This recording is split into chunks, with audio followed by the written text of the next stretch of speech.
Donc, de retour dans InDesign, je vais à nouveau exporter fichier exporté au format Adobe PDF Impression. Je vais peut-être donner un autre nom ici. Je vais indiquer que c'est avec trait de coupe. Voilà, j'enregistre. Les options arrivent ici. Je vérifie un peu ça. Compression.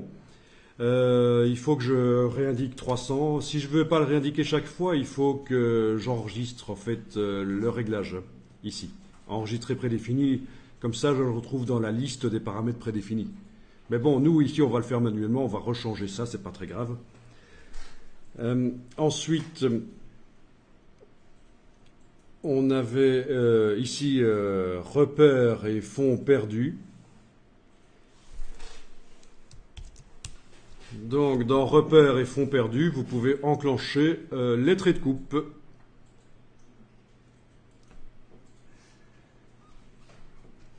Voilà, avec les réglages ici, de la distance par rapport au document et l'épaisseur du trait de coupe. Ça, c'est de base, on peut laisser cela ou il y a des... Oui, en fonction on laisse ça, c'est bon. Oui, parce qu'il faut se méfier, parce que en dessous d'une certaine... en dessous de ça, par exemple, je pense que les flasheuses de film offset, les flasheuses de plaque offset, et les RIP de l'imprimeur vont laisser tomber les traits qui sont plus fins que cette dimension-là. Ça fait partie des milliers de pièges qui existent. D'où l'intérêt de parler à son imprimeur et lui montrer le document. Oui. Lui dire ce qu'on veut faire.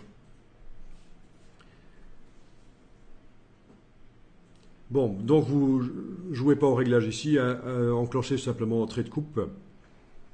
Qu'est-ce qu'on avait fait d'autre? On n'avait rien fait d'autre en fait, à part régler la compression pour que les images de plus de 300 pixels soient ramenées à 300. Voilà, j'exporte. Ah oui, si, en fait, il va tout m'exporter là parce que c'est pas grave, c'est pas grave. Ça fait un document. Ah non, il m'a gardé apparemment. Il m'a gardé.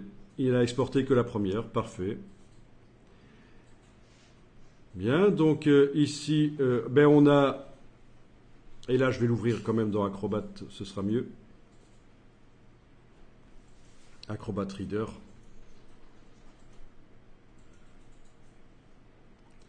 On a des traits de coupe, donc sur le côté,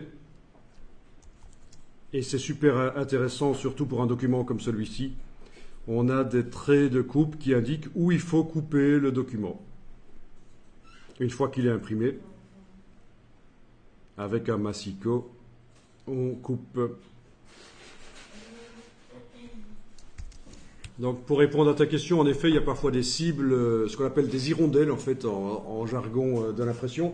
Ce sont des cibles en effet qui permettent à l'imprimeur de positionner très précisément les différents films offset parce que quand on imprime en offset, la feuille passe d'une presse à l'autre, alors il faut beaucoup de précision et c'est des cibles pour le calage, on appelle ça le calage. Mais en jet d'encre, ça n'a pas d'importance puisque en jet d'encre, toutes les couleurs arrivent en même temps sur le papier. Et il n'y a pas de problème de précision. Ben oui. Ce sont les rouleaux qui bougent alors en jet d'encre, c'est la tête d'impression qui passe par-dessus le papier et qui jette de l'encre sur le papier. Mais le papier ne reçoit pas d'abord uniquement l'encre cyan, puis uniquement l'encre magenta, puis etc. et puis finir par l'encre noire. Non, ça c'est en impression chez l'imprimeur que ça se passe comme ça.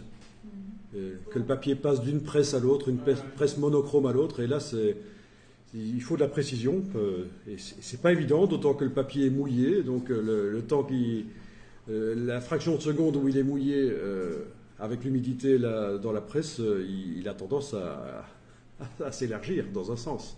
Donc il faut penser à tout. C'est un métier. C'est pas le métier de l'infographiste, l'impression offset. À la limite, l'impression jet d'encre, ça peut le devenir. Si vous voulez vous spécialiser dans l'impression jet d'encre haut de gamme, ça peut être un créneau. Vous pouvez sous-traiter pour faire des impressions pour des photographes de mariage, etc. Pourquoi pas